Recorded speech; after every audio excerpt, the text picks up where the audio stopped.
Heart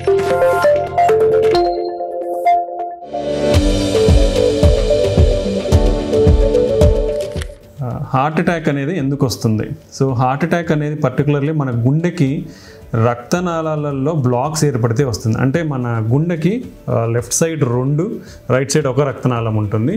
ఈ రక్తనాళాలలో blocks అంటారు. Blocks అంటే మన రక్తనాళం ఇలా ట్యూబ్ లాగా ఉంటుంది. ఈ ట్యూబ్ ఇలా మూసుకుపోవడాన్ని బ్లాక్ అంటాం.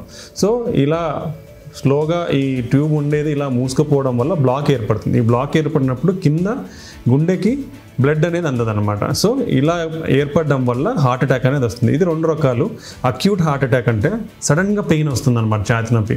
ఇది చాలా డేంజరస్. ఎందుకంటే సడన్గా మన రక్తం అనేది, ఈ కొలెస్ట్రాల్ అనేది ఉంటుంది, కొలెస్ట్రాల్ అనేది పగిలిపోయి రక్తం అనేది గడ్డగట్టిపోయి సడన్గా బ్లడ్ ఫ్లో అనేది గుండెకి తగ్గిపోతుంది అనమాట. సో తగ్గిపోవడం వల్ల సడన్గా హార్ట్ అటాక్ వస్తుంది.